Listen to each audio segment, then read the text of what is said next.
Hello everyone, how we all doing? Come on in, sit on down. Let's have a bit of a morning chat. I don't normally do shows like this in the morning, as you'll know, but I decided, you know what? My wife's away with the son. They're having a mummy daddy day together. I have a couple of hours spare in the afternoon before they get back. I've just had a bath. I'm feeling fresh. I've got a coffee on the go. And yeah, I thought, let's do a live. Let's do it live, guys. Let's have a conversation. Let's talk it out. Let's ask some questions and let's see what we're all up to. So here we go. How are we all doing? I've got a new plant in the background. Look at this. We've got some colour in the room now. It adds a bit more of a depth to the situation, doesn't it? I'm quite happy about that. And yeah, guys, lots to talk about, I'm sure. Let me just make sure the chat's here so I can see what's going on. The doc isn't up for me right now, so let me just quickly click this and it should bring up the chat so I can see what's going on.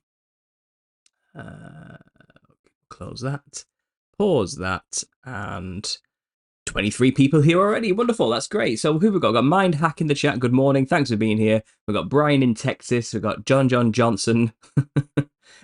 Short season, just coming out with it straight away there. Good morning. Assorted Collection, thanks for being here. Top of the morning to you. We've got a bit of old school 90s rap references there. We got Art, thanks for being here, always a pleasure. Katrina, we got Dale, we got Zedric. Thanks for being here, guys. I really appreciate it. If you guys have any questions you want or any topics you want me to discuss or bring up today, now's your chance. Let me know in the chat while we've got a nice small handful of people here. We can have an intimate session where we can actually have a conversation, because sometimes the shows I do later in the evening, which is usually about 9 p.m. for me, it's about 4 in the afternoon for you guys, maybe 12 in the afternoon, depending on where you're in America. And it gets crowded, and I miss a lot of people's comments, So this is probably better. This might be a better way of doing this if I can get these live shows done a bit earlier, so we have more of an intimate crowd. So yeah, guys, how are we all doing anyway? A lot going on. A lot going on over the past couple of days. It's funny because I woke up. Was it yesterday morning? It was probably yesterday morning, yeah. And they're making coffee. I'm making breakfast for my son, just getting the morning routine done. And my wife shouts from upstairs, "Have you heard the news?"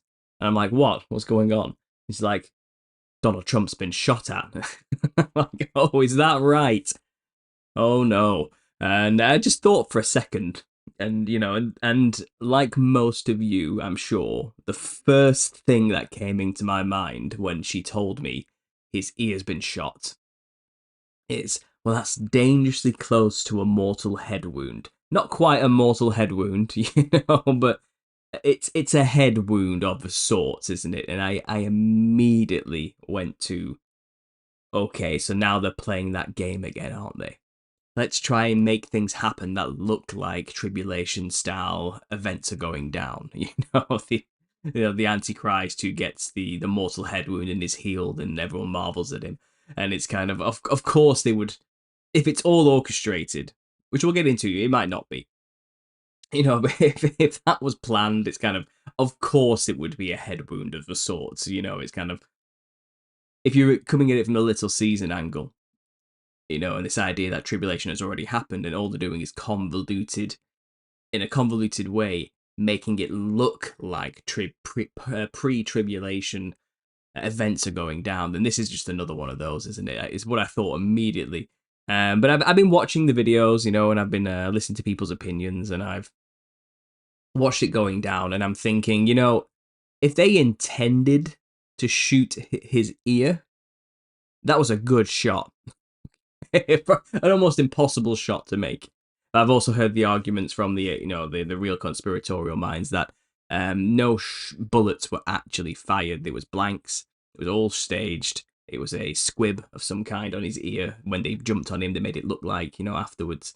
The perfect photo opportunity to get that fist in the air, trying to incite some kind of cultural civil war, all orchestrated through and through. But I don't know.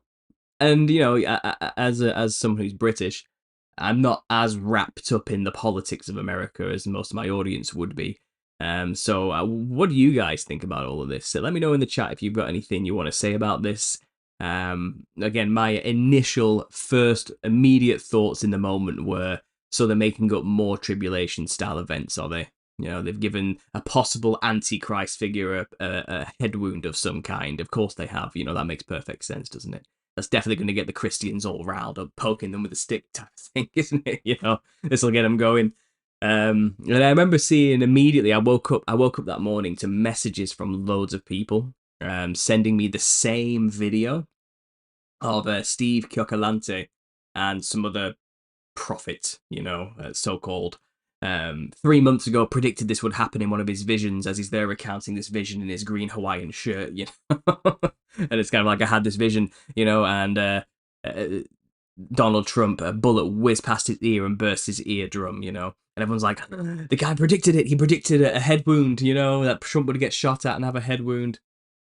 And the interesting thing about that particular clip is people said, go to like 38 minutes into that clip, and Steve is talking about how his uncle or something, he was at some house and his uncle and his daughter had a vision of some kind in the middle of the night, and it was a Joker clown monster on top of a green horse, and both the uncle and the daughter claim to have the same vision, you know.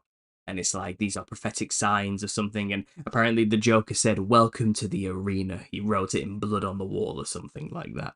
And they're all like, "We're entering the arena, the persecution of the Christians. It's happening now. Tribulations come to pass. God has given me a vision," you know. And from my research perspective, first of all, the days of prophets are over. If Christ has already come, all prophecy has been fulfilled. So if we're living in the little season, people may get personal revelation from Christ, perhaps, but there's no more prophecy of things to come. You know what I mean? Like predicting the future prophecy. That should actually all be done and dusted and over.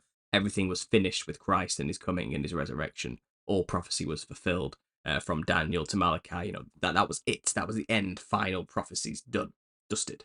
So I've always been dubious of these so-called self-proclaimed prophets trying to tell me that they're predicting the coming signs of the end times before Christ's return. Because the truth is, I don't feel like they're really testing these spirits, if that's the case. Because if one of them's talking about visions of a jester-like clown demon entity on a pale green horse, as he says, pale horse is the English translation of the Greek word chloros, which is for chlorophyll, the things that makes the leaves green. It's a green horse, you know. And they're there pontificating and prophesying and saying, "Oh, these visions are signs of the times that we're in the end times," you know. But my research tells me, no, that house, those people who saw the Joker, have demons in their house. They have a Nephilim problem that's messing with them, because the Nephilim looked like clowns. If you didn't know, I wrote the book on the subject. It's all here, you know. And what they had was an encounter with a Nephilim demon saying something like "Welcome to the arena" to mess with them. Okay, he's messing around because they know this guy's going to take it to Steve Kiokalante and he's going to say some kind of prophecy. Let's do it. Let's make ourselves visible and say, "Ooh, welcome to the arena, guys." You know, it's like the time, the Roman times, where the Christians were being persecuted once more. You know, and I just see it all as like this long spiritual con playing on the ignorance of these so-called prophets. That's how I see it all now. I immediately have these hunches that, yeah, this is probably more likely what's going on. And if you're not seeing a prophetic vision of the one that rides the pale horse. You're seeing you're seeing a Nephilim demon manifesting in front of you to mess with you, to lead you astray and give you the idea that you have some prophetic word of God or something like that. When you know that the Nephilim look like clowns, that vision can become completely reinterpreted. You know, you suddenly realize, no, there's more to this. All is not what it seems in prophecy land, you know. But that's that's my own personal biases and take against those people. I'm not saying they're not Christians and they're not on fire for the Lord and they're not trying their best. What I'm saying is I don't feel like they're truly testing the spirits. And if we are post-tribulation, post-little season, post-millennial reign in the little season, then there are no more prophets. Okay, prophets are done with. And it's kind of, it's I never got a good feeling about those people who claim to be getting prophetic words from God. I have never, ever had a good feeling about that.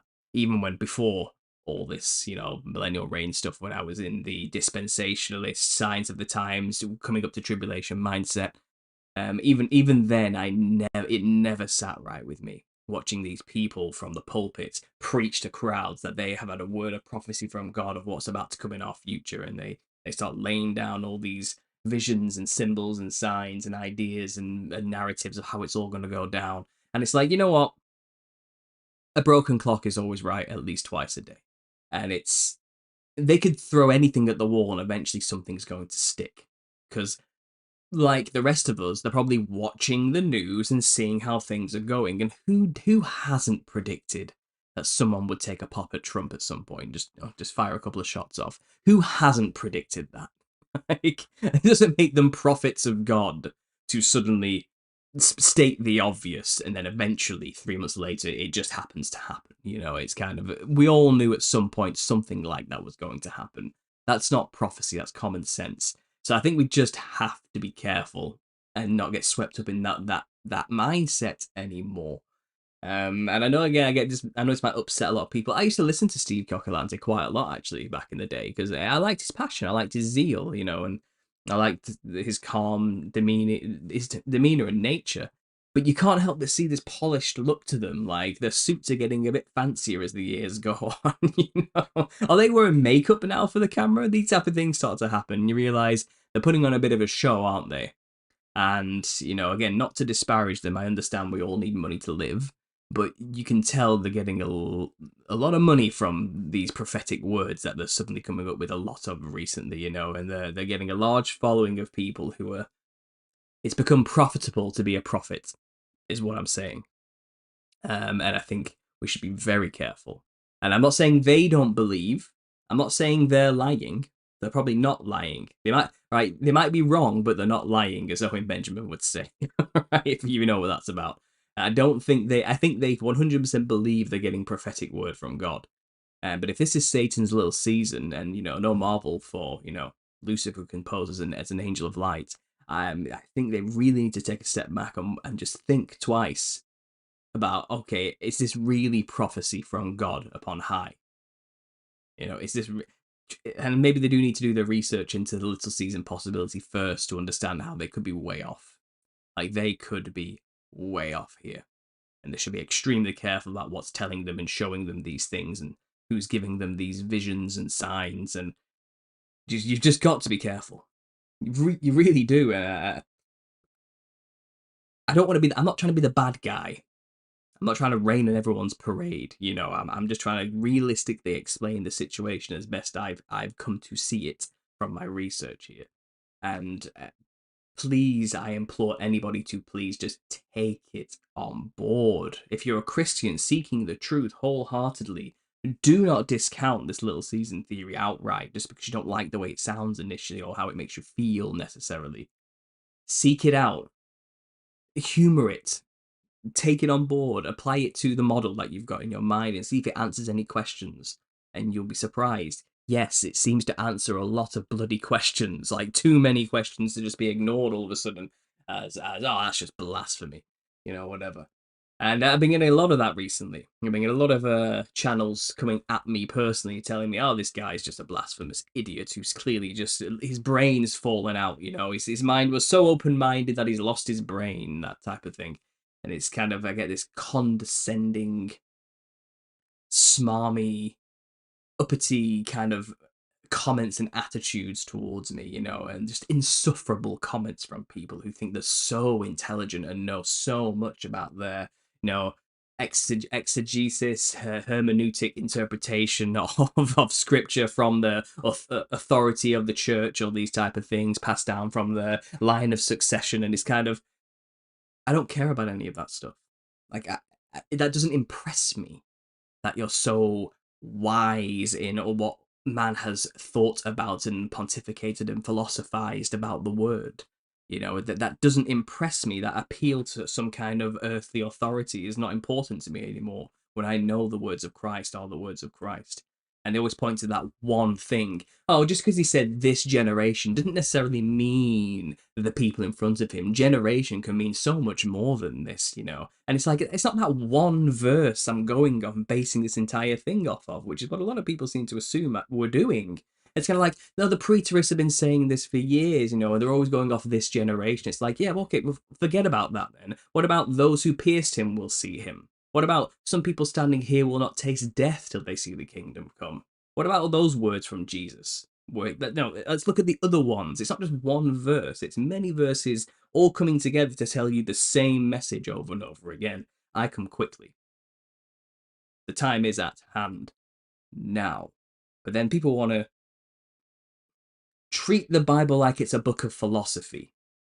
Like, well, we can pass out the words and interpret them from you're taking what should be taken as a spiritual matter as a literal thing, and it's kind of, where do you draw the line when you start getting like that? You know better than the secular minds who are just creating vain philosophies, babble, to make them puff up their chest and make themselves seem intelligent and authoritative to more worldly minded secular people. It's kind of who you're trying to impress.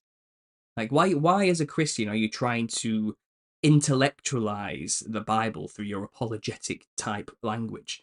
Like, are you trying to impress the secular people, the scientists, the atheists? They don't respect you.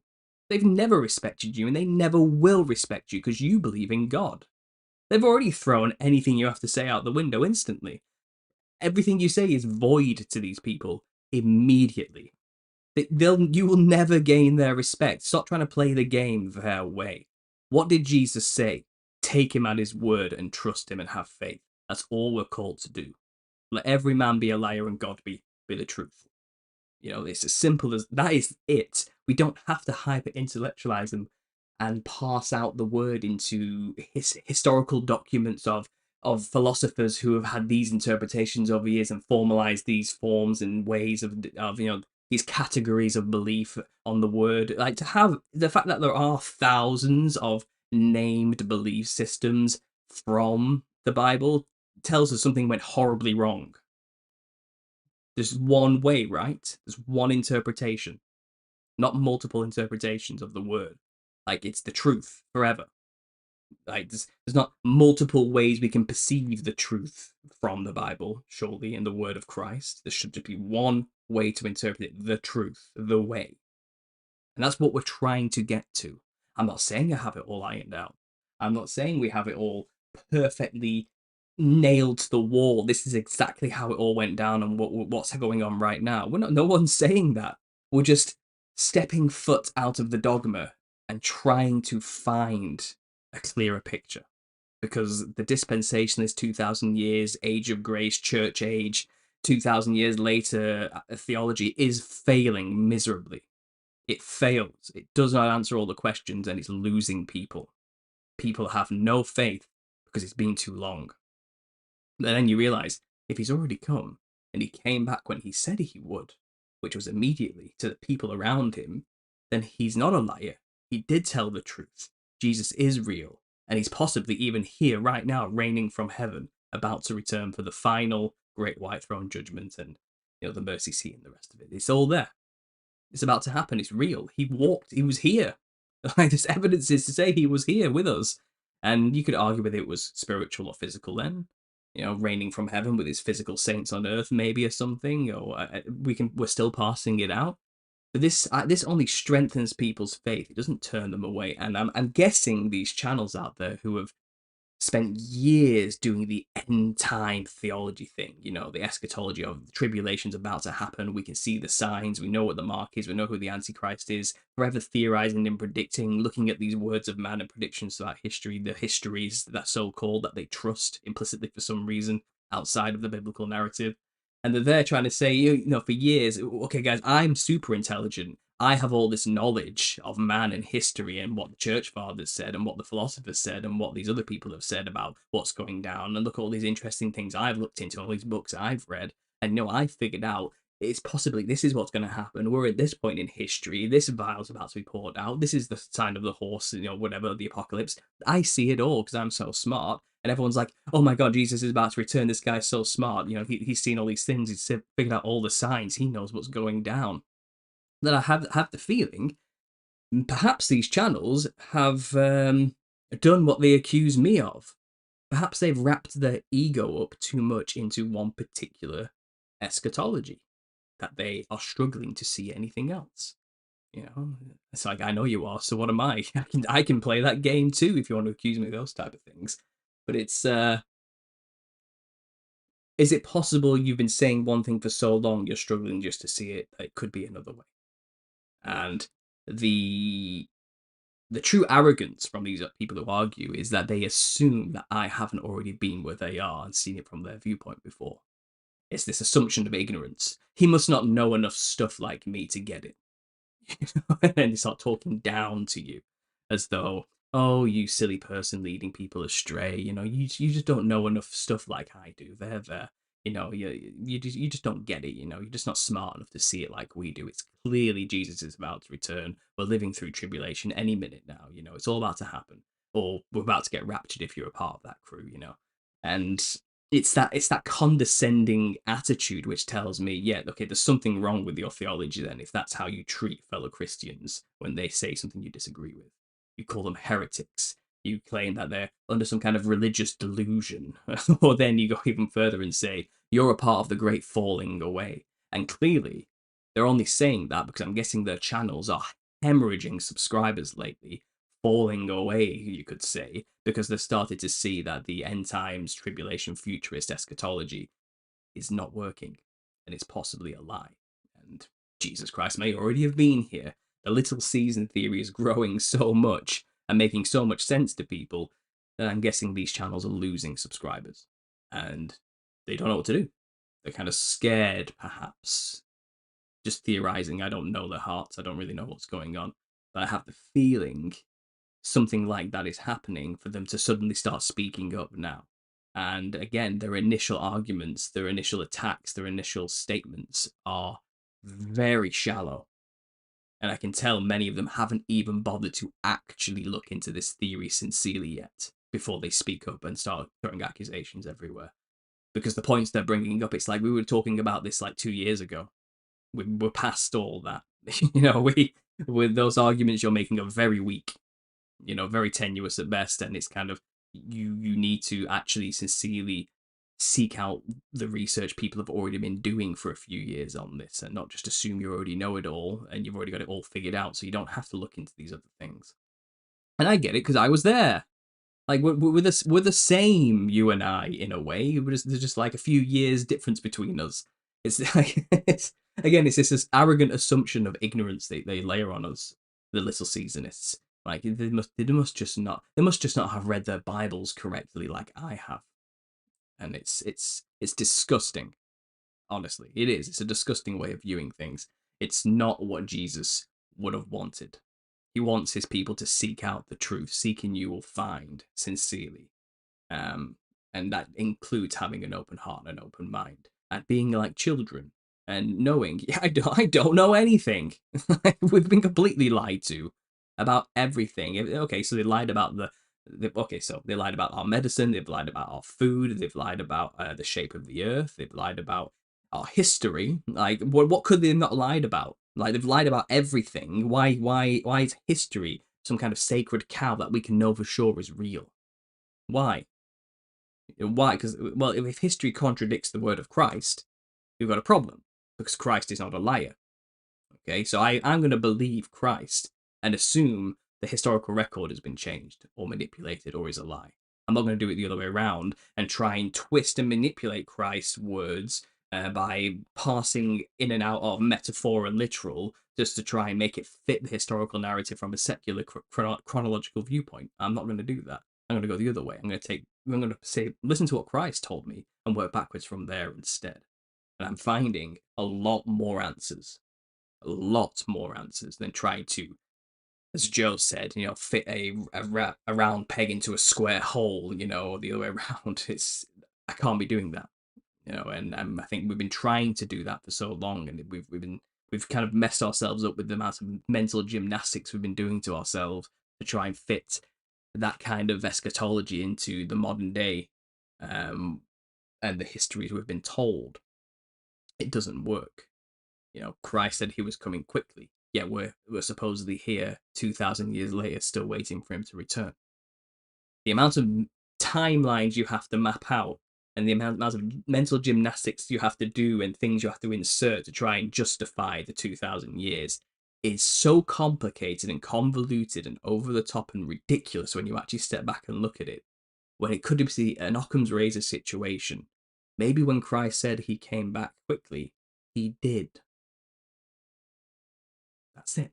Just believe him. Believe what he told us. And I hate this common first initial reaction is, well, you're just a preterist, and preterism was created by a Jesuit, and therefore everything you believe is wrong, null and void immediately. It's like, I don't have this belief system based off some random Jesuit from the 1600s who formalized a name for a belief system he has in that most of prophecy was fulfilled in 70 AD. Like, and it was all spiritual. That's sure some guy in the 1600s formalized some belief system and gave it a name, and now you're trying to box us all in with this thing. I believe it because Jesus Christ, the main authority, said it was so, not because some Jesuit in the 1600s claimed ownership of the idea. Like, and even I'm not claiming ownership of this idea. I'm just reading the words of Christ. Audience relevancy is what a lot of people are missing when interpreting these words. They read the Bible and they think they must be talking about me. What kind of selfish generation, some self-centered narcissistic generation, reads this book about people who are living during Christ's resurrection and sacrifice, think, oh, well, they must have been talking about me when he said this generation. Like, who thinks like that? You don't do that with any other book. You don't look at any other history book and think, all this history that's being written about here applies to my life now. No one else does that to any. So why do we do it to the Bible? Why would we do that? It's odd when you actually really think about it. That doesn't make any sense. And we shouldn't do that. We should think about who was he actually talking to. It's like people always quote, is it First Timothy, Second Timothy to me about, people who who have erred in their teachings who are telling you that the Christ, he's already returned. Don't listen to them. This is like, it's Paul warning about those two people who are out there, saying Christ has already come back, guys. And people are saying, Paul warned us about people like you. It's like, no, Paul was talking to a specific group of people. Timothy, in fact, he was writing a letter to Timothy. He was talking to Timothy in that time period before Christ had come back. Okay? So yes, those two people preaching at that time that Christ had returned already were wrong because he hadn't returned yet. And Paul was telling Timothy, obviously he's not returned yet, but guess what happened not long after? He returned. But then people will quote that verse at me and say, you're so wrong and evil, you're exactly what Paul warned us about. And it's kind of like, no, he wasn't talking about me now. He was talking about those specific people then. And yes, it hadn't happened yet then, but it has now. We're way past it now. That's the issue, people not understanding audience relevancy. Like, stop applying it to yourself now. Like, it was written for us, but not to us. That's a good way of describing the Bible. And I think that's what people need to start seeing it as. And I don't blame them for thinking that way about these passages, because that's what they've been told to think through the churches. That's what the world tells them to do. Make it about you. Apply it to you now. Because Christ hasn't returned yet. Well, I don't see him. He's clearly not been here. No, pay no attention to that thing over there, by the way. It's like, no, clearly, well, he's about to come any moment. Don't you see the red heifers? Don't you see him over there? Oh, but look, there's a mark of the beast. That RFID chip is going to put it in your, hand and in your head, and all the money's going to be on it. You won't be able to buy or sell without your chip. Mark of the beast. Ooh, yeah, he's still coming, guys. And it's kind of, okay, if all these, they're not doing a very good job of keeping it all secret if they're really trying to, secretly control the world. Like, it's over the top convoluted. They are purposefully creating this situation. They're tricking us. It's a trick. So go back and read your Bible from the perspective that, okay, he's not talking to me. He's not talking about me. He's talking to the people in front of him, and the things he says are relevant to them. See it that way, and it changes everything. That's all I can. It's simple. I feel like I shouldn't be saying something so simple. it feels foolish to say this, and I don't know. I don't know what it is. I don't know. I'm trailing off. Let's get back to the chat. So let's see what people are saying here. I went off on one a little bit there.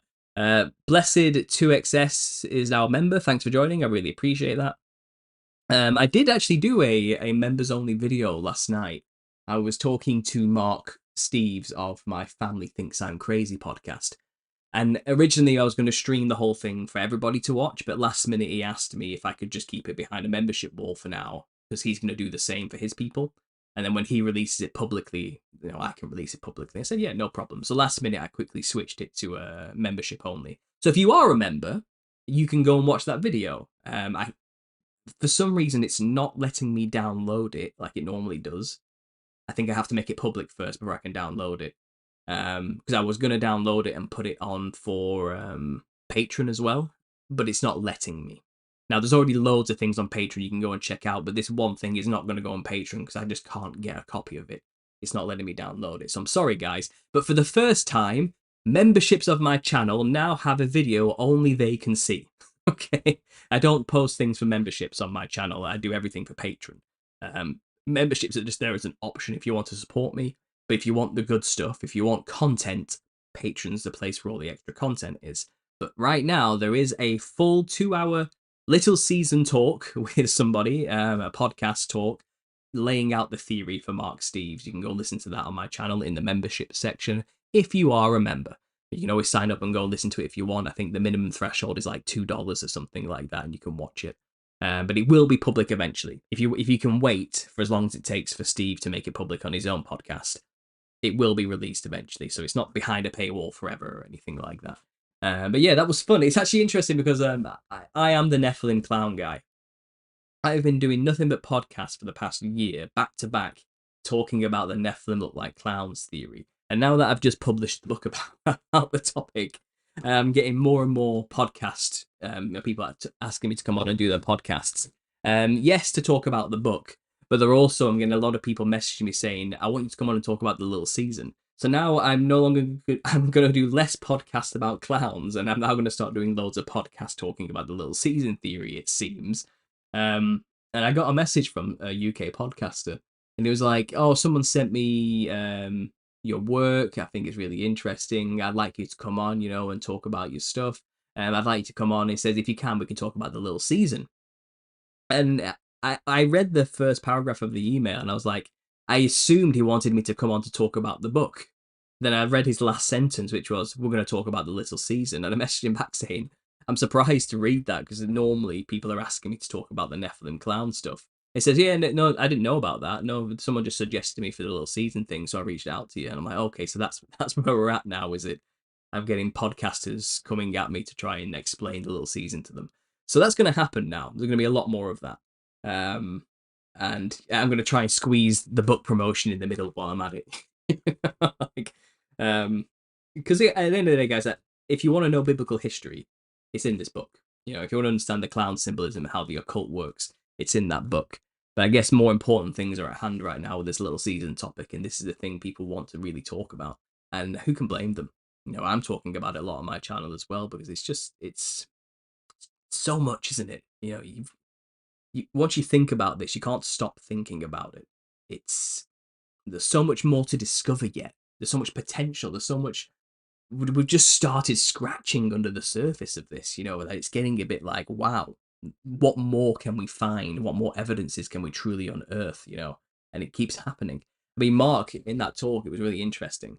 He showed me that I think it was either Hindu or Buddhist belief, they're talking about the yugas and the Kali Yuga and the cycles of it. And they go off like a 26,000 a year timeline, They're saying how there's all these segments, and in between each yuga, there's a 300-year period, like a short season of a sorts, And he's saying this person he had on his channel who's into all of that was explaining how we're exiting a Kali Yuga now, and we're going to a period of time, a transition period. And we're already in that transition period now. And he basically explains how in this transition period, there's going to be an evil leader or force that takes over the earth and then gets all the kings to go and fight the godlike creature in the center of the earth. And this is like the formalized mythos of this religion, this Buddhist Hindu religion, who believes that we are currently living in a time where there's going to be a great war against the mighty God and the forces of good, which is basically the Little Caesar narrative in the Bible. It's the exact same story. There's a little season where the devil's let loose to gather an army to make war with the camp of saints.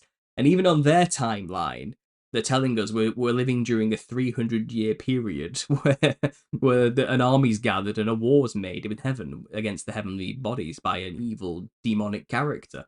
And I just thought that was fascinating. There's another culture out there, and it's the one that involves with Shambhala. They believe they'll go and attack Shambhala, which is like the beloved holy city in the center of the earth, the Eden of earth. It's like Mount Zion from a Christian perspective. And they call it Shambhala in their culture. But isn't it interesting that even these other cultures that they don't come at it from a Christian perspective, have the same mythology, because they also lived during a time where Christ was around. And through their own cultural, aesthetical, metaphorical way of describing that event, they've come up with an extremely similar historical mythos of the Little Season, because it's the truth. It's like, and I explained in that podcast, you look at the Nephilim, and you realize all throughout history, and in every culture, they're mentioned everywhere, but they all have different names. And they've all been artistically stylized in different ways and drawn in different ways by each culture, because each culture has their own way of doing things like that. And named them something different, but they're all talking fundamentally about the same creatures they all had to deal with in the ancient past. The cannibalistic, clown-like looking, colourful, psychedelic, monstrous giants. We call them the Nephilim. The Hindus call them the Rakshasas. They call them the Gorgons in Greek mythology. They call them the Wangina in Australian mythology. They go by hundreds of names. They call them the City Ka in the northern plains of America mythology. The Paiute peoples. They have names for these things everywhere, but they're all describing the same creatures because they all had a shared cultural heritage and history dealing with these monsters who took over everything and became the kings and rulers of the ancient antediluvian past. Just like that, we find with the Little Season theory, I'm sure every single culture has their own narrative which is similar to this, to the biblical one, where they're all talking about some kind of divine city in the center of the earth, inhabited possibly by an advanced race of giant-like people. And that's basically, yeah, I think that's Agartha, is it not? I think from Norse mythology. And they all have their own take on it. And they just called it something else. And that's where we can find more clues that there is credence to this. There's truth to this theory. And the Bible is all you need. It tells you the truth. But if you need supporting evidence, go and look outside the Bible, and you realize all these other cultures talk about it too.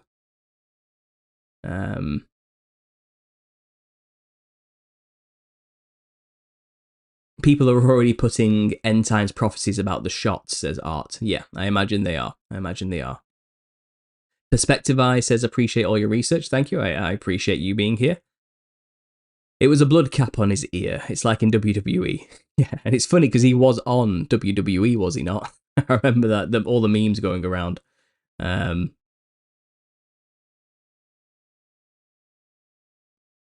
Paulo Montenegro says, Paul, could the 1755 Lisbon earthquake on All Saints' Day of a magnitude 9 have any correlation with the beginning of the Little Season? Possibly. I do think the mud flood can be equated with the release of Satan in some way. I know this is a working theory and an idea, but it's possible all these buildings were buried because there was a liquefaction due to earthquakes everywhere when Satan was released. And he basically turned the mud into liquid, and all the buildings just sank a little bit.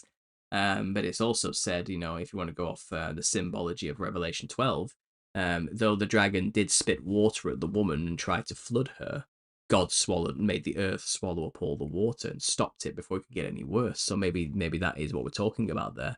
Maybe that 1755 Lisbon earthquake was something like that, a part of those series of events that caused all this. But then again, can we trust the timing? Was it really 1755 when that happened? It's kind of who knows really. But I like your thinking. Perhaps.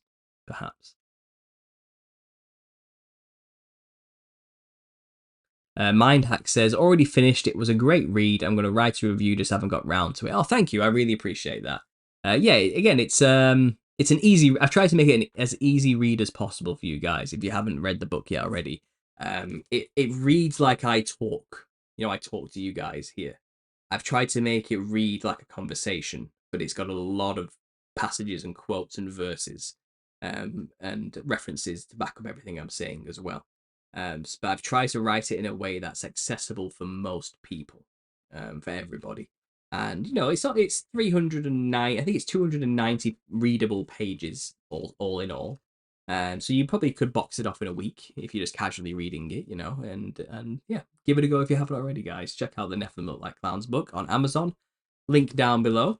I'm holding in my hand right now a misprint because I bought a big stack of them for the people who ordered a signed copy pre-order months ago, and I ordered a stack of them to sign, and I've been going through them, and I think I ordered 25, and luckily I only need to use 23.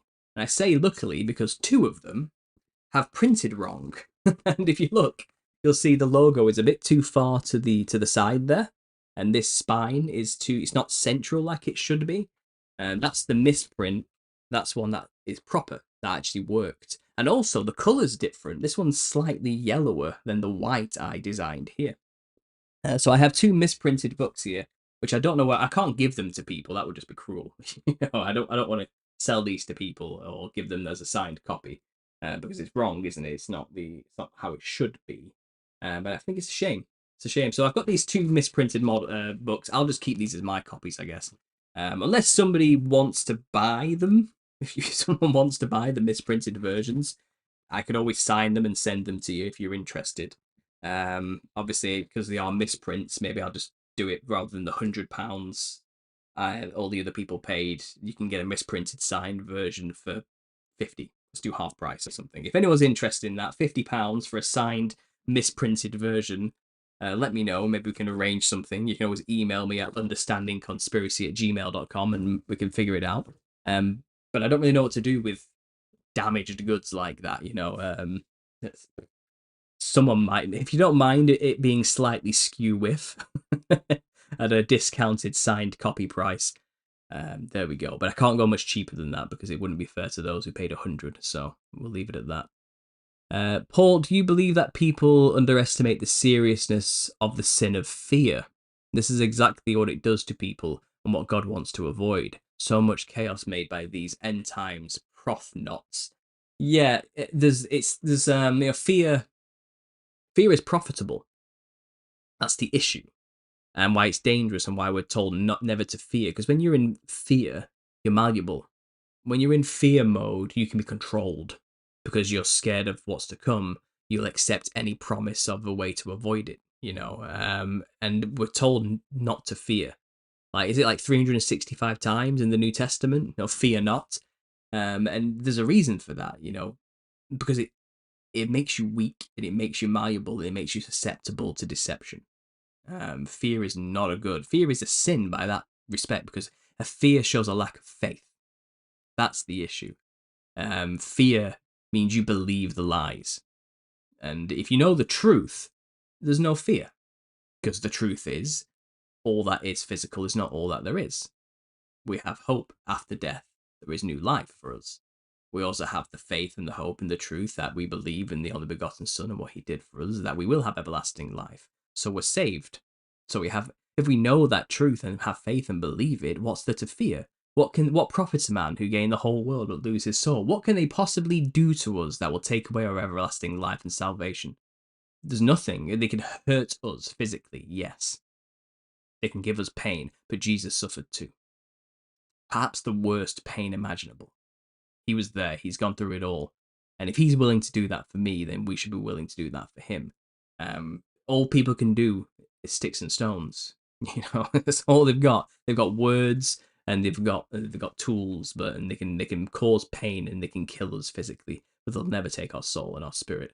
And I think that's what people fear. People fear death because they don't know or have the hope or understanding in the truth that it's not all that there is. Death is not the end. And people with that fear are easy to control. So fear fundamentally is a lack of faith. That's what it comes down to. It's unbelief. Fear comes from unbelief, and what can we do about that other than try and help people see the truth and understand there's no need to fear? I mean, I get it. Yeah, torture and death and pain is scary. Absolutely, it's scary. Of course, it is. And I'm not saying it's human to be scared. Okay, and I'm not saying it's easier said not to have fear. That you're probably going to have fear. Okay, but try your best to also focus on it's not all that there is. Though I may be scared now, what's to come will far outweigh this fear and will prove that my fear was fruitless in the end, and again, I know that is 100% easier said than done because there's some scary shit in this world. I'm talking like terrifying stuff happening.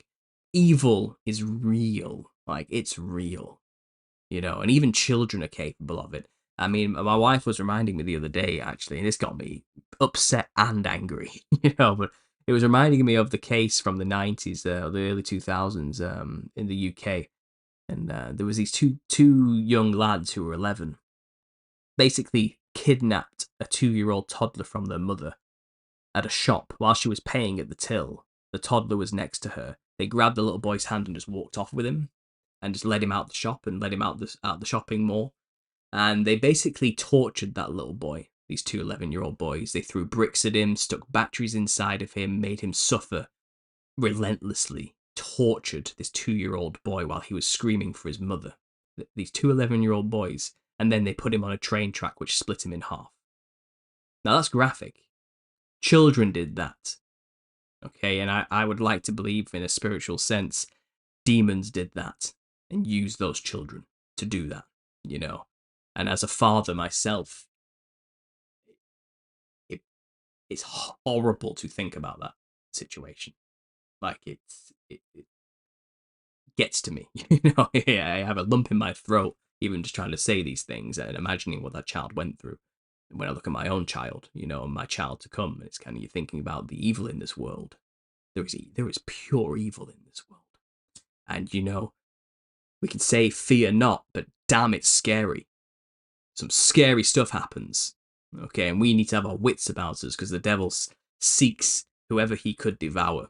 He's wandering around this place. This is his time. This is his season, And there is danger afoot, yes. And so, I don't blame people for being scared. You should be scared to some extent. It's probably healthy to have some fear, okay?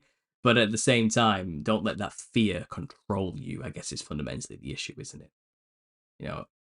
In face of fear, stand up to adversity, I guess is the Christian way. I may be scared, but it's not going to stop me from doing the right thing. I think that's it. It's not that. I think fear is a natural human response now I'm thinking about it. Fear is a natural human response. It's a healthy response. What are you going to do with that fear? Are you going to let it stop you, or are you going to carry on? I think that's the issue with fear, perhaps. Yeah, I don't know. I was just thinking out loud there on your question. I hope that random thought process is relatable in some way, or that helps you guys in some way.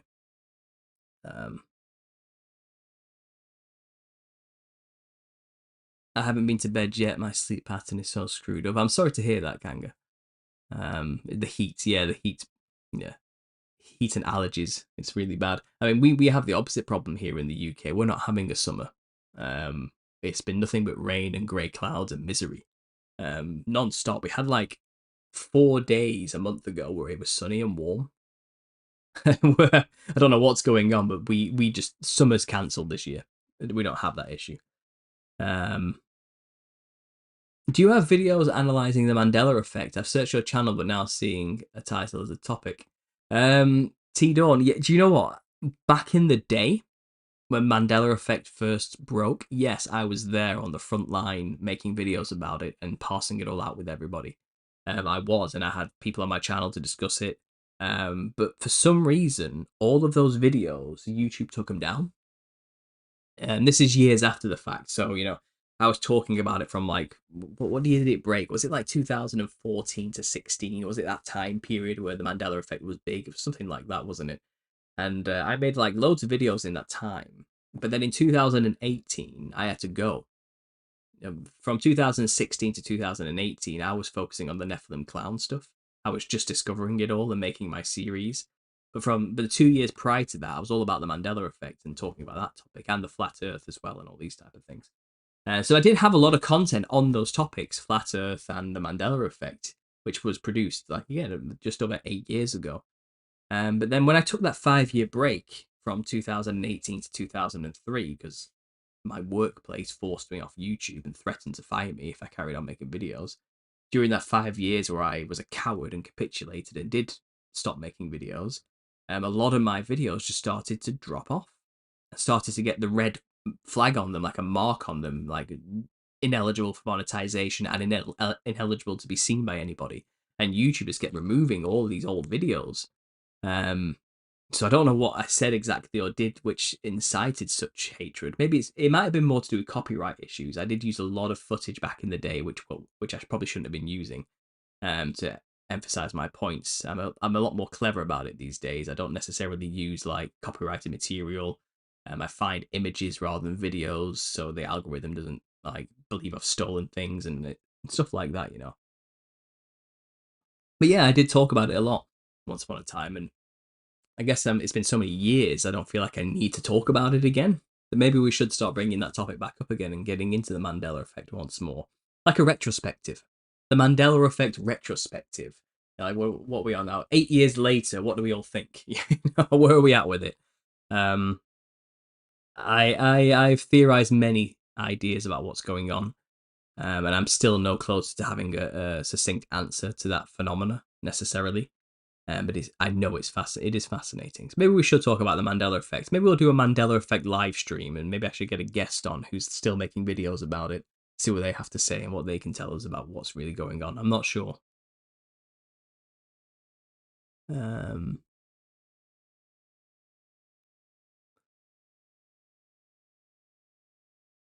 Sorry, guys, I'm just trying to catch up to the chat.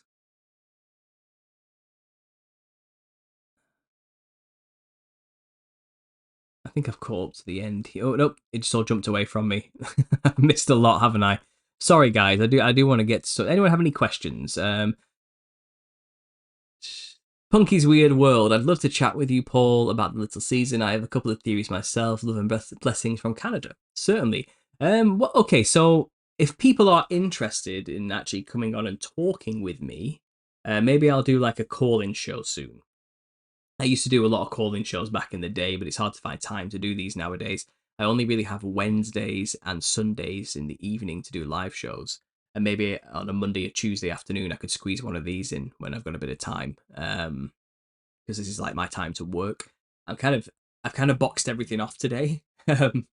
I've just finished sending out the last 7 books to the worldwide shipping side of things for the pre-orders, the signed pre-orders. I just have 4 books to send out to British people, which I have to do myself at the post office. It's cheaper and easier just to do it myself at the post office rather than getting a courier to pick them up for the international shipping. So I'm going to get that done. But now I've got like nothing to do, and all I've got to do now is just crack on with the second book, which is already like 20% written. But I thought today I'm going to take a break, just bask in the fact that work has been done. I can just relax for a minute. And I've got these 2 hours, which my wife, I get from like 10 till 2 on a Monday, Tuesday, where my wife just takes my son out, and it gives me a chance just to catch up on emails and work and planning and making videos for the week and things like that. So I've got this time now, and I thought, you know what, let's do a live.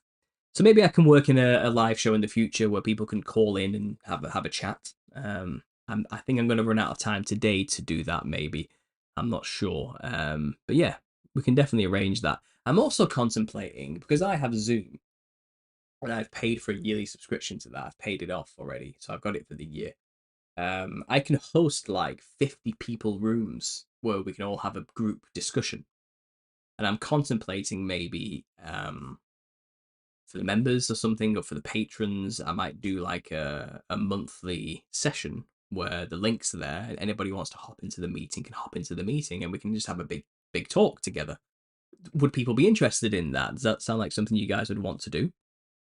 Are you open to that idea? That's something I can do, and I'm working on trying to find the timings and the logistics of making that work. But yeah, if maybe that's a way we could have that conversation. Who knows? Um,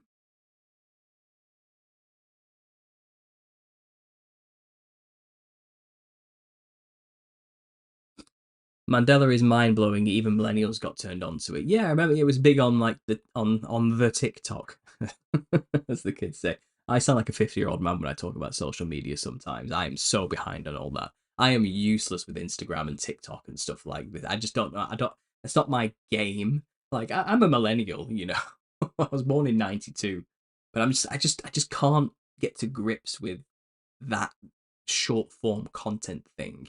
I'm not a short form guy, as you can tell. I like to sit down and listen to long lectures, and I like to give long lectures, you know, and so to try and find like 60-second sound bites and then get the program to get the words to come up with the epic music in the background, like I would need a team to do that for me instead.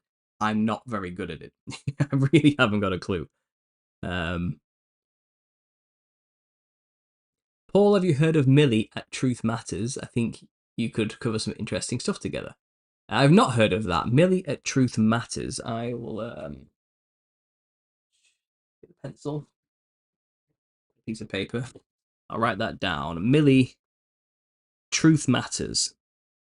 And if anyone else has any suggestions for people to check out, shout them out now. I'll write them down. I'll make sure to try and check these out. I'm always looking for new guests. I've got people coming on this month, which is exciting. I've got lots of people coming through. And I've got my own podcast visit, which I'm going to stream here as well, coming up.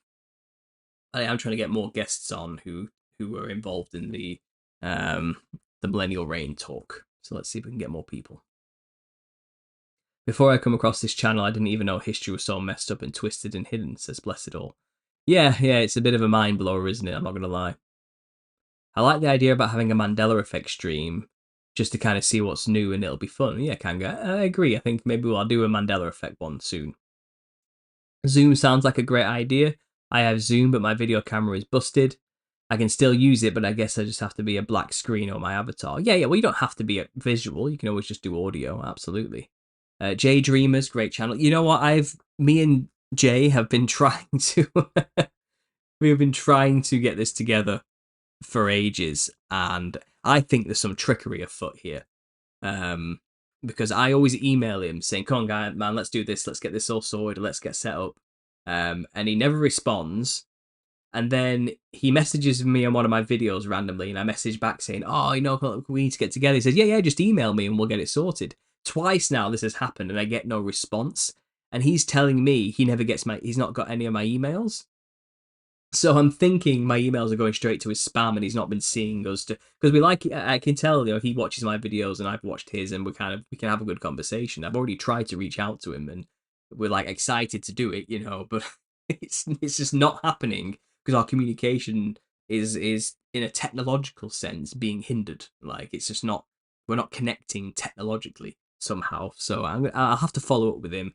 But yeah, I want him to get on and talk about his plasma apocalypse idea. Absolutely. Paul, do you have any more scriptures referencing the mud flood, or maybe a video? Not particularly. The mud flood angle is not something I've focused on myself. Again, the story of the dragon spewing water at the woman in Revelation 12, I think is a good hint towards that personally in terms of scripture. But I don't have much myself on the mud flood angle.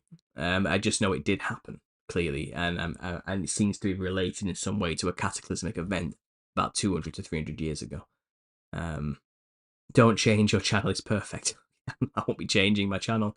I'm pretty much the same person I've been now since being saved 10 years ago. But I don't really change anymore, to be honest. But prior to that, I was a grocery bag in the wind, just flapping about all over the place, not knowing where I'm supposed to be or what was going on. But since I've been saved in 2014, I've pretty much been the same person ever since. What you see is pretty much what you get. MK Ryan, hey there, Paul, is your episode of the confessionals going to be clown centric or a scattershot sort of deal? I think it's going to be clowns and Millennial Kingdom. But I think it's going to be clown centric, half and half. I seem to be that guy now. I do a bit of everything, and there'll be some book promotion. Definitely, I'm going to lay out the Nephilim clown theory to him, and maybe at the end we can get into some Millennial Reign stuff if he wants to. But primarily, it's about the clowns. He said he just bought my book. He says he loves the front cover. He thinks it's great.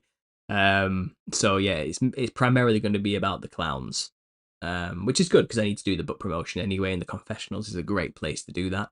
Originally, I was going to have probably Alexandra on next Wednesday, this coming Wednesday, but she did have to cancel due to some sad family news, and I'm not going to go into it, but we're working on arranging a new date already. So luckily that void was there, and then suddenly the host of the Confessionals podcast gets in touch with me. Is like, I'd love to talk with you about your book. I was like, all right, great, cool. I've got this Wednesday free. He said, yeah, let's do it. So that Wednesday got filled very quickly. So I'm happy about that, and obviously, glory to God. That's wonderful. So yeah, I'll be on the Confessionals podcast this coming Wednesday, and I'll be streaming that to my channel, no doubt. Jason Jack, yeah, Jason. I need to get in touch with Jason and see if we can't arrange something with him as well. Jason Jack, that's right.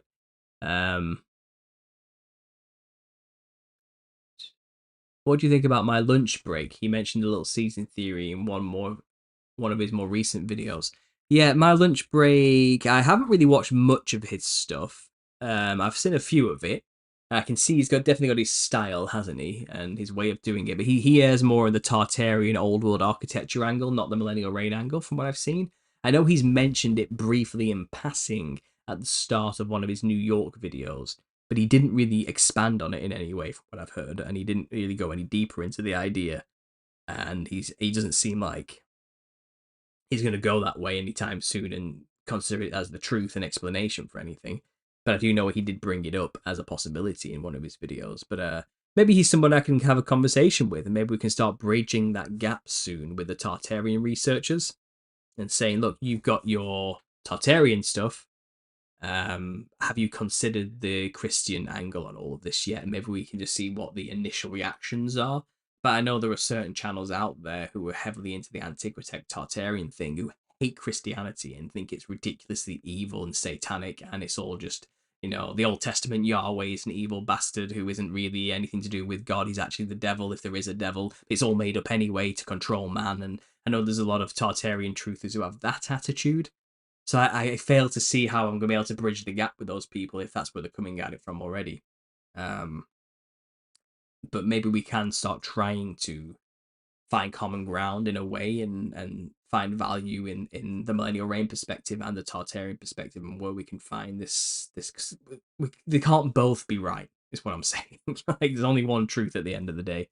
Truth is not really subjective, as much as the postmodernists would like you to believe. Sorry, guys, have a quick drink. I'm sorry if that's like you can hear me swallow, because I know this is a powerful mic, and I don't mean for that.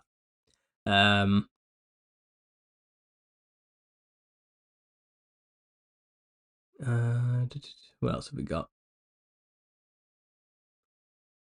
I also have coming on the. Let me just check my calendar. Yeah, so I got Vicky Joy Anderson on the 20th. We're going to be talking about spiritual warfare, and she's going to talk more about her new ideas around spiritual warfare concepts and technology. I've got Bible Scribe on the 21st, so there we go. That's another big channel, Bible Scribe, and he's going to come on and give me his understanding of because I know he comes at it from kind of like an amillennialist viewpoint, but he also believes, tribulation has already come to pass and most of prophecy has been fulfilled. And I'd like him to come on and explain it from his worldview. I know he's very well read, and I'm just going to let him come on and state his case, and see if I can learn anything from what he has to say. So Bible Scribe's coming on. I know he's got some great work out there, and he's been highly suggested to me. So we've already got that on the books. That's on the 21st. On the 24th, I'm talking with a podcast called Let's Get Freaky about the clowns. And then on the 28th, I'm talking with Beyond the Veil. And he's another channel out there talking about the Millennial Reign, Beyond the Veil. So I've got two millennial researchers coming up soon. Then I'm on a couple of more podcasts And then I am on a podcast called Beyond the Paradigm next month. He's a British guy to talk about the Millennial Kingdom. So that should be interesting as well. And it looks like I've got 2 emails here about the misprints. I will give you full price for your book. Thank you. Okay, Bobby. I'll email you back once I finish this show. And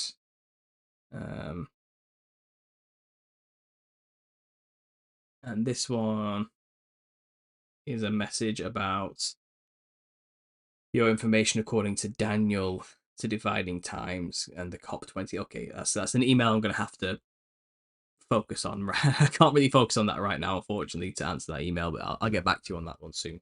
But yeah, okay. In terms of the book, I'll talk to you afterwards about that. Again, remember it is a misprint though. Like I don't want to oversell it to you, but full price at what everyone else has paid for a signed copy is £100. If you want to pay £100 for a misprint, okay, that's on you. But I am willing to do it for like 50. Okay, if you'd rather do that instead, because it's not a perfect book, you know. I wonder why, if Tartarians were so advanced, they could not invent indoor toilets. Well, there's plenty of arguments about why maybe it wasn't really a necessity to have toilets during that time. And I've also heard arguments that they just did it out the window. Yeah, they had a problem at that time. But then it's like, okay, so they can build all these vast underground tunnel systems, but they can't build plumbing. That's odd, isn't it, when you really think about it?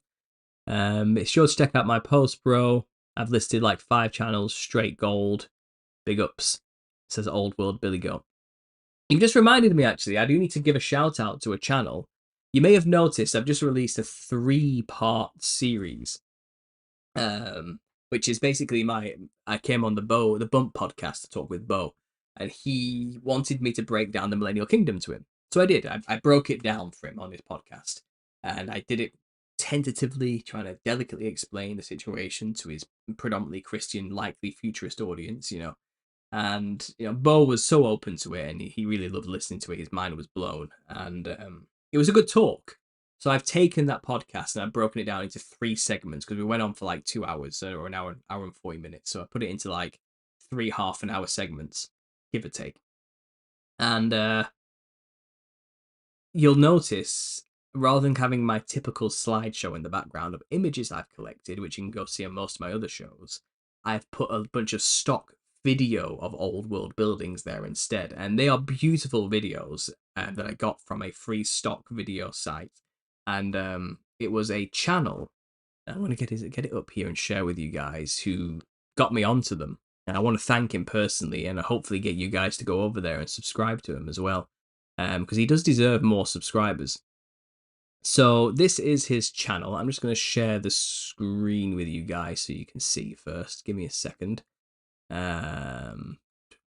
Screen share. So here we go. This is his channel, The Most High God and Jesus Clan with Dan. He goes at Dan Trusts the Father's Plan. He has a 5.79 subscribers, a respectable amount of subscribers there. But yeah, he did a video talking about the millennial reign not that long ago. We can check here. The millennial reign of Jesus, Tartarian, Satan, short season. And he was basically just discussing the idea, and he was referencing my work as well. And he just had all these wonderful videos in there. And I asked him, where did you get all these videos from? And he showed me. And so I've taken like 80 videos from this site, and I now use them in my own videos. And he's the guy to thank. Okay, but his video on this is really good. Like he's got that just right amount of positive, likable attitude, talking about these subjects with a hint of humor, you know. But he's clearly a man who's on fire for God as well, and a good Christian man at the same time. But he's got that down to earth personality, which is great, you know, as well. He's a good presenter. And there's no pretension with him either, which I like. And he's just straight to the point, and he's funny about it. He's got a likable demeanor. So go check out his channel, guys. The Most High God and Jesus Clan with Dan, or at Dan Trusts the Father's Plan. Okay, go check him out. Go and subscribe. Show him some love as a thank you from myself for the videos, because they're really cool. I really enjoy them. So there we go, guys. I'm going to close that quickly. And I'm back. There we are. So yeah, go check out his channel if you haven't already. Give it a go. Give it a go. You might like him. You might find a new one to listen to there. Right, where's the chat gone? It's vanished. Let me just quickly get this back up. There you are. Need to catch up. It's all gone away from me. I've listened to all three, says Eric Anthony. Excellent. Yeah, I think it's a good introductory series for people to get their feet wet with the idea of the millennial reign, which is pretty much what I do. I'm that guy who summarizes things. Like my channel, Understanding Conspiracy, is primarily it's a beginner channel for most people who are trying to get to grips with the basics. It's like, so I fundamentally, my idea is that with each topic, I want to be able to condense it down into a relatively easy to understand pitch, a sales pitch. So if someone asks me, well, what's the little season theory? I want to be able to explain it to them thoroughly and deep enough, but in a quick enough, succinct fashion that I'm not wasting time. But I give them as much information as possible without going into too much detail that he gets lost. I'm constantly retelling the little season narrative theory on these podcasts because I want to be able to hone it down into a decent package. Here it is. Here's the gist. Here's the theory. If you want to understand it, this is what it is. And I that's my channel. That's what I do. With every topic. That was always my goal. I want people to be able to come to my channel to understand a particular conspiracy and get a relatively unbiased overview of all the theories surrounding it. I'm not going to say 100% this take is the only take you can have on this theory. I'm going to say, well, here are all the takes people have. This is how people have interpreted this passage and this passage, and then there's conflicting opinions over here about how this goes down over here. I'm that kind of guy. And I think that series, that little 3-parter I've broken down, is a good one. It's a good, if you want to get the gist of what the little season theory is all about, listen to that series. If you want all the details, there's plenty of channels out there who do all that thorough detailed stuff into one specific segment. And I do have some videos on my channel where I do go into more detail about specific parts. But in podcasts, in 2 hours, I can only say so much, really.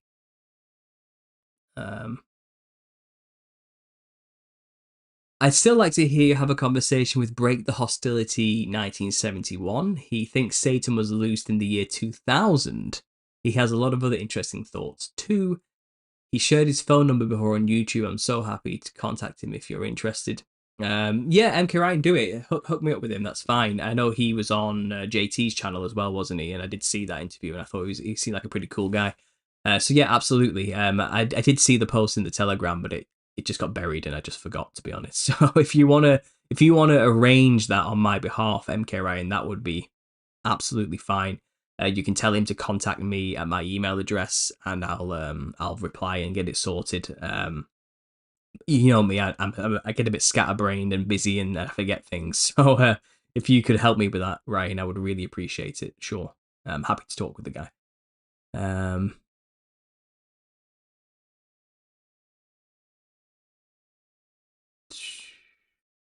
I know, mate, it's a joke. Sorry, I don't know who's talking to who anymore.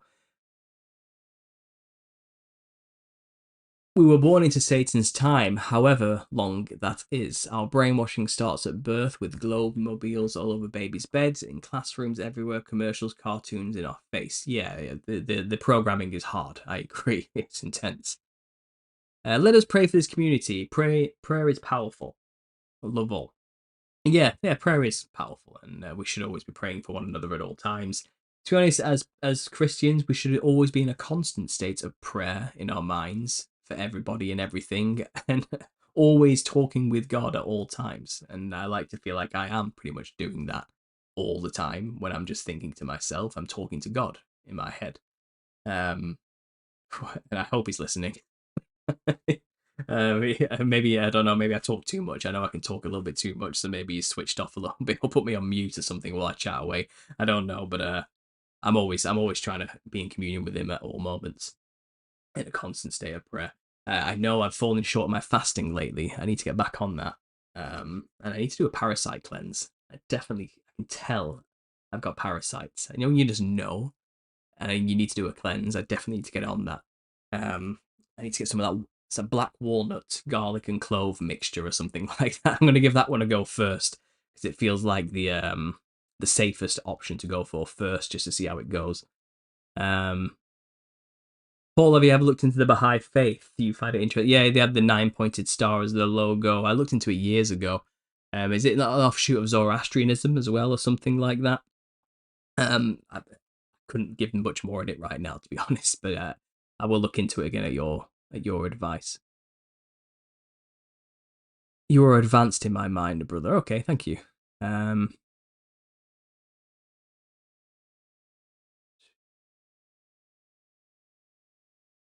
Wendy's here. Thanks for being here.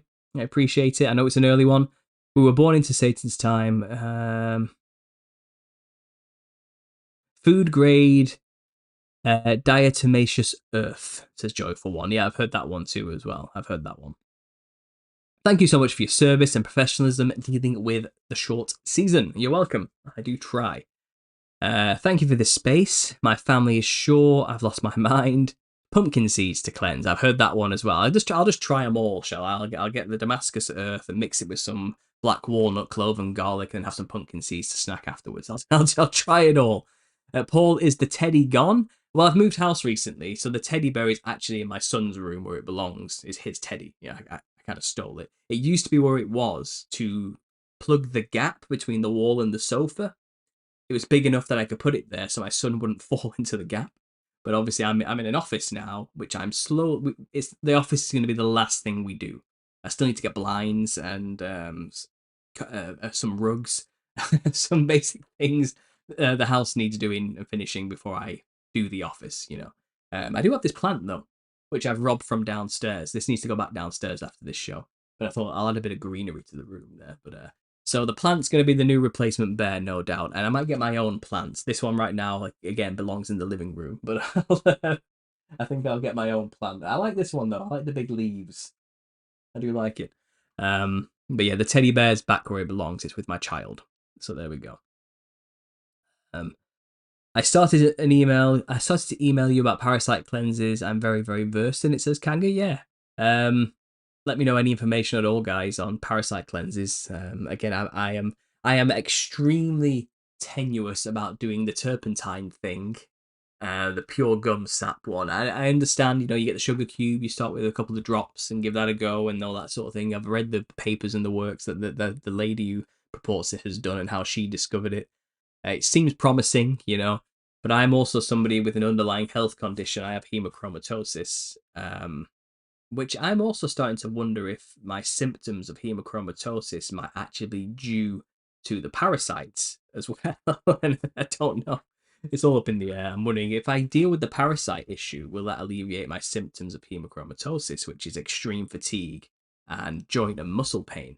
Which, by the way, for some reason I woke up this morning feeling extremely hemochromatosis is the only way I can describe it. It's this feeling of like I've just ran a marathon. My leg muscles are like vibrating with energy because it's like I've just done a huge leg day workout and they can't relax. They're constantly just tense. My ankle joint was killing me for some reason, and my arms and my arm joints just really hurt this morning, and my fingers had all curled up like this. And I hadn't felt this way in a few months because I'd been going through treatment and I'd had enough venesections to get the iron out of my blood. So I wasn't having the toxic shock issue of rust in my joints anymore. But I'm thinking maybe it's been long enough now that my levels have increased again, my ferritin levels. And I'm starting to get symptoms again, so I need to go back and get another treatment. But I'm curious to see if a parasite cleanse might help. Who knows? I'm going to put into practice the things I've been researching. I'm going to find out. But unfortunately, I need to go for a blood test and find out what my ferritin levels are at, because they were back to normal levels 2 months ago, but it's been 2 months and it's possible they've risen up again since then. I'm starting to get symptoms again. But this morning was really bad. I felt like an 80-year-old man, and I've only really just come out of it. But the mornings are the worst because I've got to kind of like unfurl myself, my arthritic feelings. I've got to kind of open up the joints, I've got to use them, and it gets easier, as the more I'm up and I get the blood flowing. And Yeah, it's one of those. It's like wisdom tooth pain. You know, you forget how bad it is until it flares up again. Like I had forgotten what it felt like to have this symptom until this morning, where it all came back to me, and I'm like, oh no, this is my. Oh yeah, this is the condition I have. I forgot about this. It's sad, but yeah, it's one of those. Um, it was really bad this morning. Pray for me, please. Like, help me beat this thing. I don't know what's going on, but maybe the parasite cleanse will help.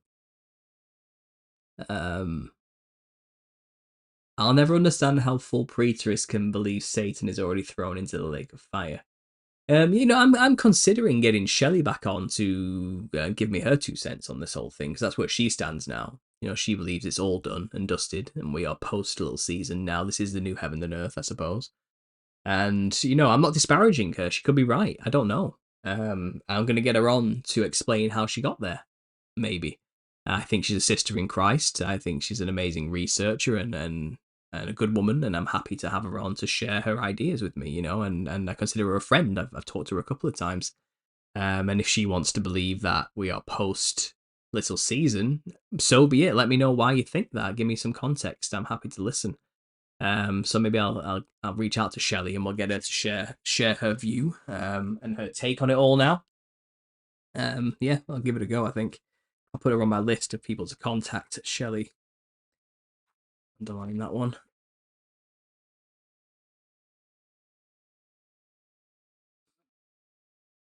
New to you, Paul Staub. Saw Clown's book on Amazon and somehow found this chat. Please tell where to catch your show, YouTube podcast, says Sharon. Oh, that's amazing that you found my work only through the book on Amazon. That's the first time I've heard anybody say that there, Sharon. Yeah, so I've been making videos on YouTube for over a decade. I have a series that's going on now since 2016, so 8 years, which is about the Nephilim look like clowns. So you can go to my channel, go to my playlist section on my channel, and there's a playlist called The Nephilim Look Like Clowns, and you'll find 44 episodes there and a bunch of extra stuff spanning over 8 years, breaking down this book's work and theory. You can discover where it all came from by watching that series. The very first episode, made in 2016, is where the inspiration began for the work.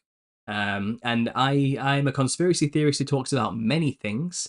Right now, I'm discussing the millennial reign of Christ and how it could have already come. And again, this is one of many topics I like to discuss on the channel. I talk about many conspiracy related things, but I am predominantly known for the Nephilim look like clowns. I hope you enjoyed the book. But yes, welcome to the YouTube channel. This is where I am. I also have a weekly podcast called The Truth of Therapy Sessions, where we just talk about what it means to discover the truth and how we deal with that with friends and family as well. So there you go. There's a quick elevator pitch for who I am. But thanks for being here, Sharon. Thanks for joining the live show. I really appreciate it. She says, I've experienced paranormal activity my whole life. As I got closer to Jesus, attracts increased. Still learning about Nephilim, always hated clowns. Absolutely. Your story there, Sharon, I have heard so many times from people. You are not alone. You have found your people. Welcome. Okay, we all understand exactly what you're talking about. Even my own testimony of when I came to Christ, it came with heightened demonic attack initially. So even I can relate to what you said there. But thanks for being here. And Cassidy Art, you are visible. I can see your words. I have not hidden you. You are not shadow banned. You're right there.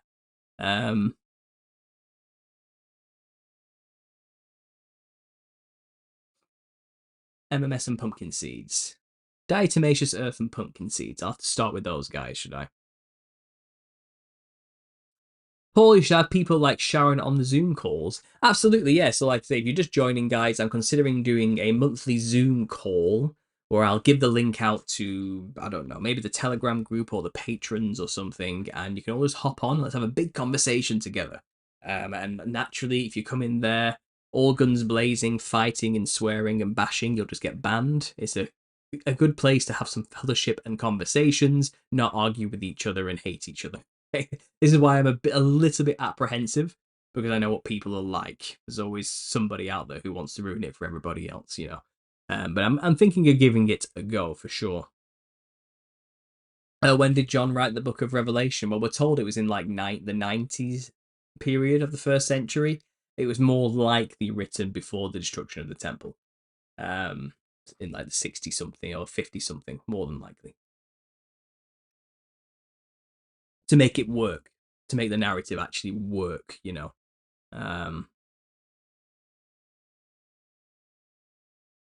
Sorry, guys. You're on fire, says Eric. It's a little bit warm in here. Yeah, I suppose I am a bit warm. I've experienced paralysis. Yeah, polymers. Getting all architectural on us now. Right, guys. What am I up to? How long are we? An hour and 25. I think I can maybe go for 10 more minutes or so. Anyone, any last minute questions? Anything you want me to discuss, guys? Let me know in the chat. In the meantime, if you haven't already, make sure to go and order your copy of the Nephilim Look Like Clowns. We are rising up the ranks on Amazon. I was a close second behind the Satanic Bible. I was hoping to knock it off its pedestal, but to do that, I'll need more reviews of people who've bought the book already, and I'll need more sales of the books to get it up there, to get it to number one. I have reached number one in recent releases for religious photography and something else, religious artwork and iconography. It's doing well. The book's doing really well in the charts, guys.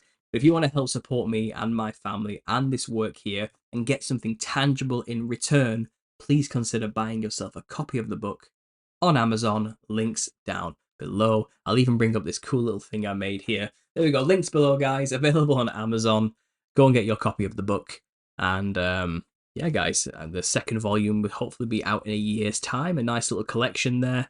And all those who made the pre-order copies for both will also get... Oh, hang on, what is this? Sorry, guys, I just got a random email from a vet practice who I have not been to in about 6 years, telling me my debit card has been declined and I haven't needed surgery for my dog in that long. And my dog passed away a month ago. So that's odd. Maybe some cancellation. I don't know what's going on there. Sorry, I got distracted. But yeah, guys, go check out the book if you haven't already. Get yourself a copy. And the pre-order signed version will be out in a year's time for the combined volumes 1 and 2. But those who did want volume 1 signed and sent to them, that is out in the post. That is done. And I have a couple of spares, which are misprints. If anyone wants that signing and sending to them at a discounted rate, let me know in the emails, guys. And I might as well shift them. There's no point keeping them around. But bear in mind, they are slightly off center. The book cover is slightly off center. I haven't even actually checked inside. I bet the print. Yeah, the print is slightly. You can see it there. It's a little bit close to the margin. It's a bit to one side. It looks like that might be the only page that did that, though. Yeah, it looks like that was the only page so far where the margin's just ridiculously fine. I'm guessing, oh, that one's a little bit too high as well. What about this side? That seems legit. That seems all right. Yeah, at the back as well, the margin here, can you see the difference? The gap at this side is bigger than the gap at this side. They've not centralized the back and the front a little bit. And like I said, this is slightly crooked. It's touching the line here when it should be in the center. You can see that's also touching the line there. But other than that, the book is the book. And if anyone wants this signing and sending to them in the post, you can arrange that for me by email and we'll figure something out, all right? So I don't know what else to do with them, really. They're just going to be here, aren't they? So if anyone wants them, let me know. Let me just check the chat here. Have a blessed day, everyone. You're an awesome community. Thank you for all you do, Paul. God bless you and your family, and I wish you much success in your book and your channel, says Old World New York. Thank you. I appreciate you being here. Go enjoy the rest of your day. I know it's early for you Americans out there.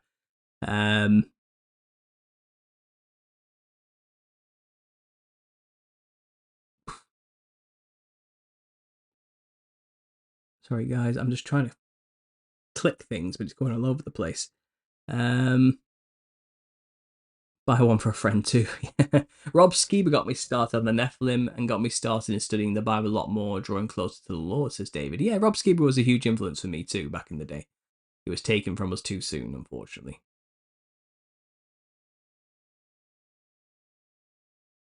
Cleanse 100% pure gum spirits of turpentine, cyan, pepper tea. Higher the heat units, the better. 3 days fasting, wormwood cloves, black walnuts, says MES. Yeah, I know. I need to get back on the intermittent fast as well. The book's $35 for the hardback on Amazon. I think it's $29 for the paperback on Amazon. Yeah, I get a third of those proceeds after printing costs, and they take their cut.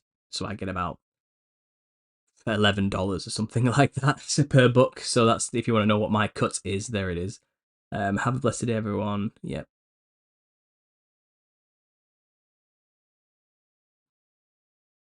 I would love a Zoom call. Blurry Creatures are where this all started with me. So many stories were like mine. I'm 65. A lot has happened in my life. I realised the fairy tales are real. Yeah, Sharon. Yeah, I know what you're saying there. I can't imagine the Blurry Creatures will ever get me on their podcast. I know they had Joe from JT Follows JC on there, and they never released his episode because I think what he was talking about was a little bit too contentious for their liking about the little season. But it's odd that he went on and never got released.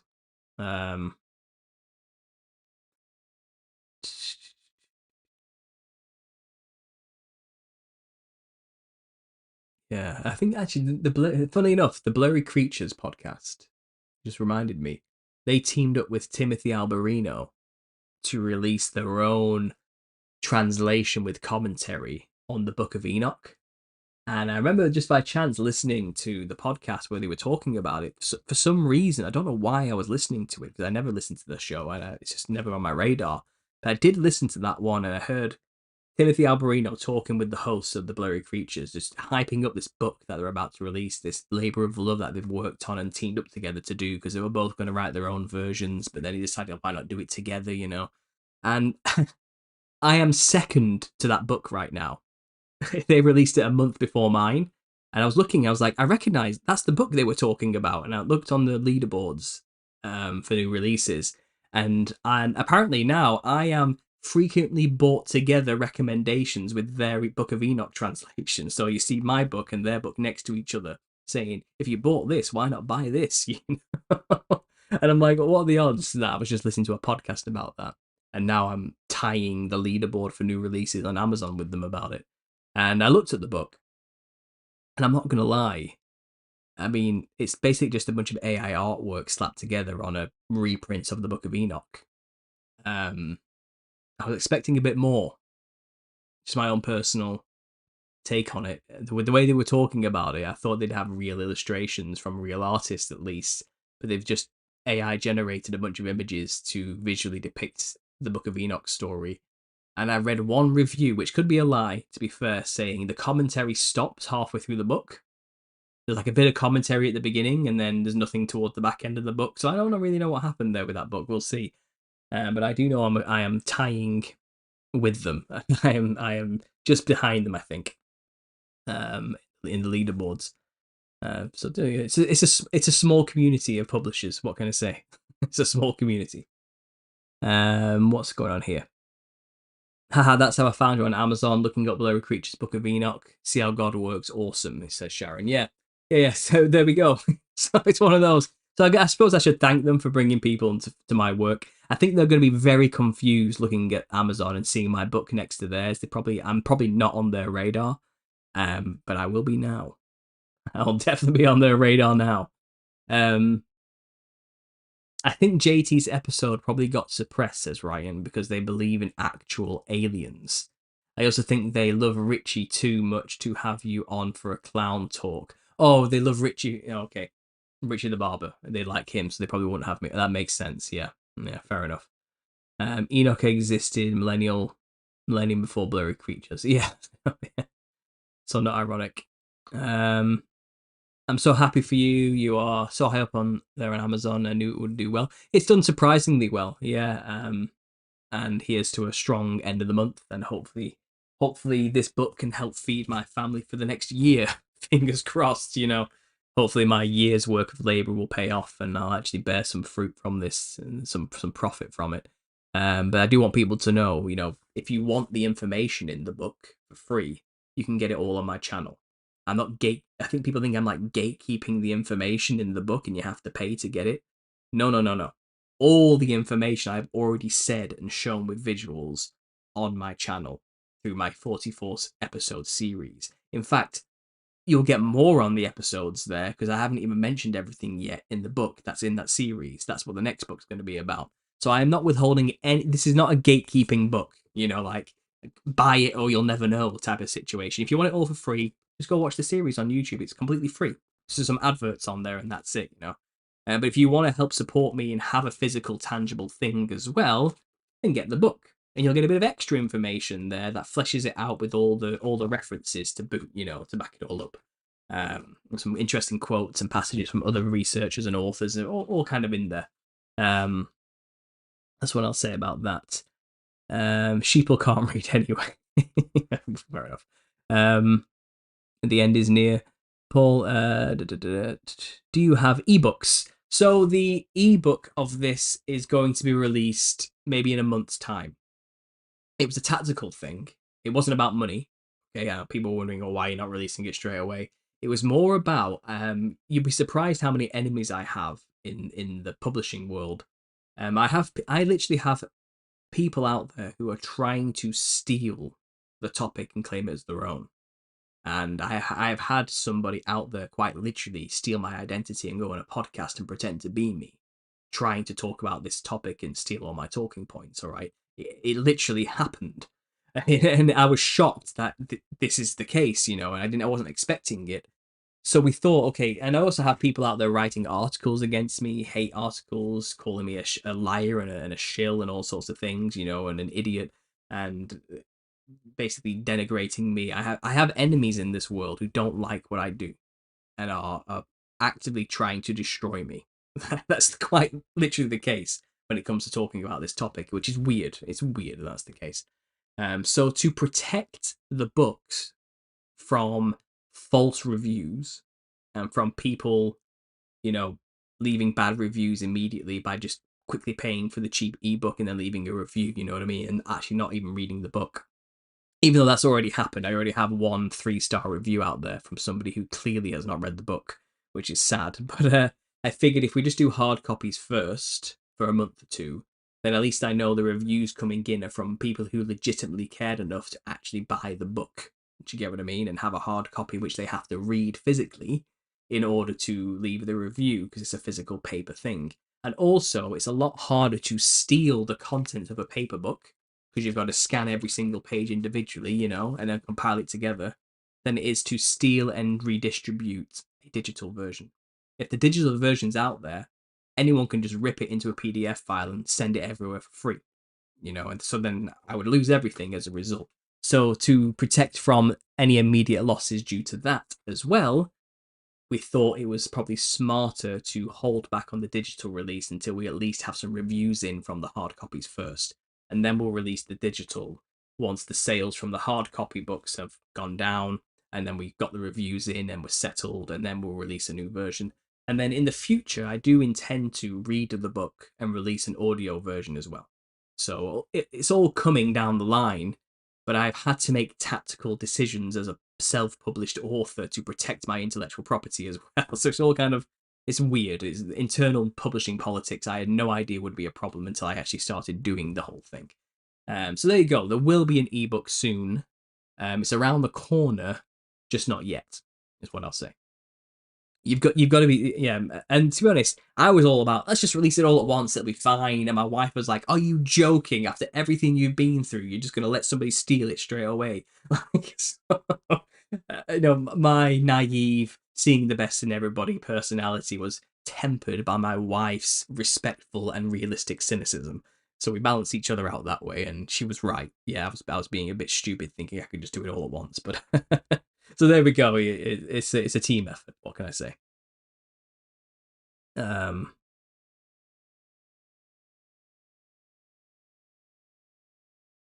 Yeah, which is why I actually officially own the trademark to the phrase "the Nephilim looked like clowns." Like those words put together, I own it. Like it's mine. It's literally my property now by UK trademark law.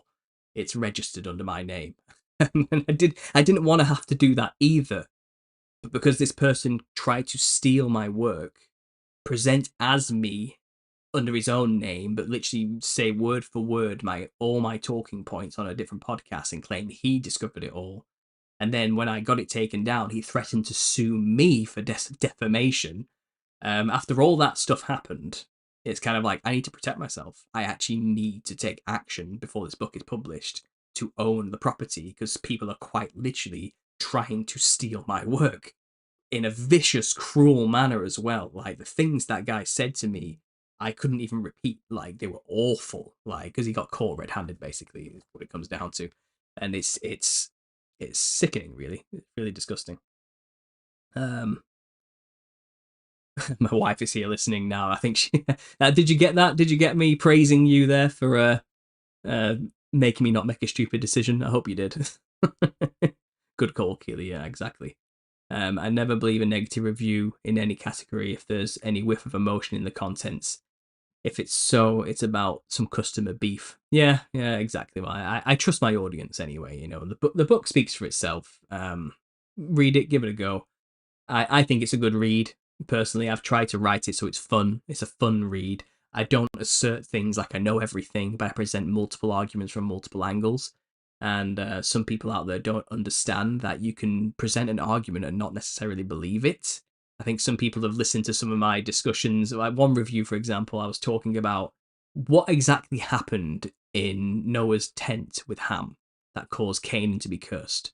What went down in that tent, you know, and that caused the curse to go down to his grandchild, Canaan.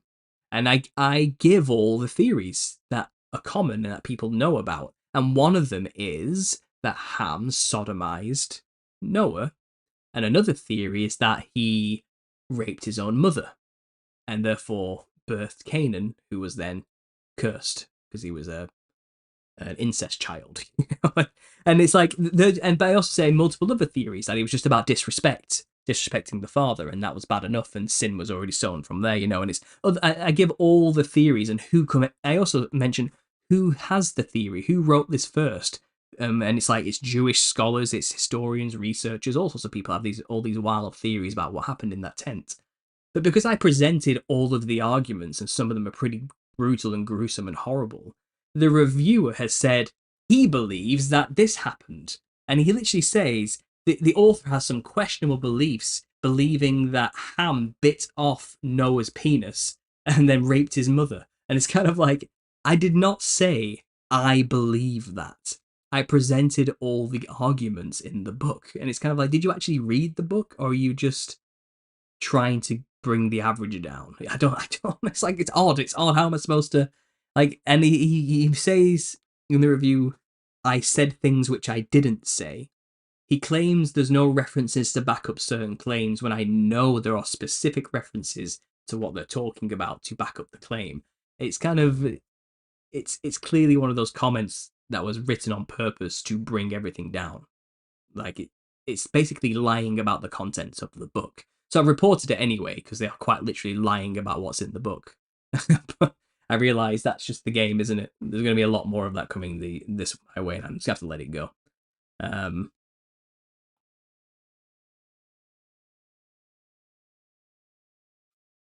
You have found a topic no one else except Gary Wayne has written about. I'm sure many people are jealous and think they can muscle you out.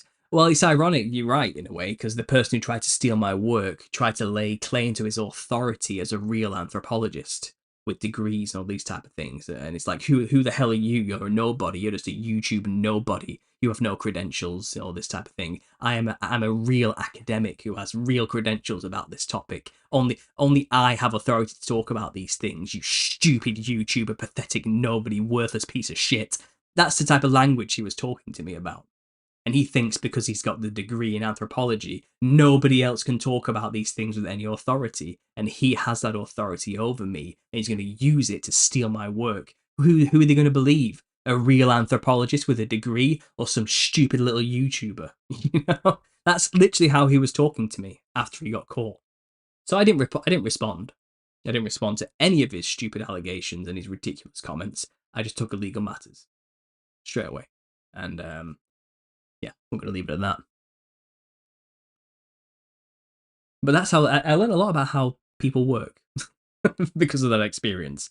I learned a lot about how much people lean on their secular degrees and think that makes them special. It's sad, really.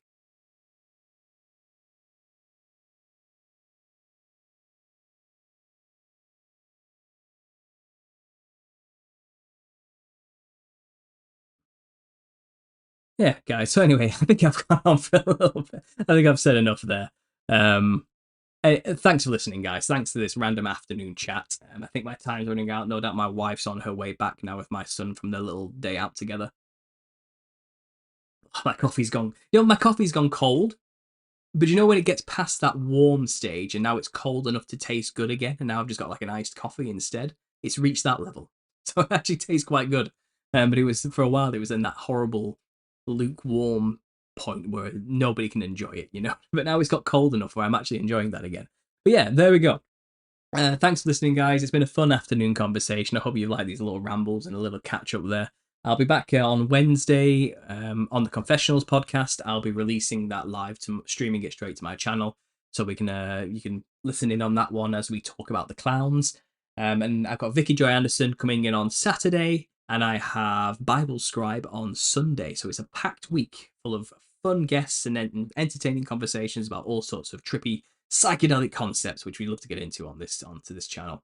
Again, if you haven't already, guys, please go and buy yourself a copy of this book. It really helps me. That's the best way to support me, where I know you're getting something in return as well.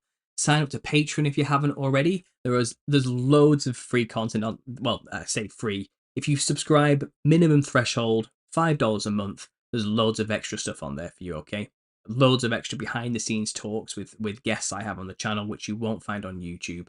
So consider being a patron as well. That regular monthly income, which I can guarantee, because YouTube ad revenue is so fickle. I just don't know what I'm going to get, But if I have that consistent monthly patronage that I know is coming in, it's just peace of mind for me as well. So please consider becoming a patron member if you haven't already. Buy yourself a copy of the book if you haven't already as well. That would be a huge help. Get the message out, spread that. And I'll be back soon, guys, with more. Thanks for listening, and as always, God bless.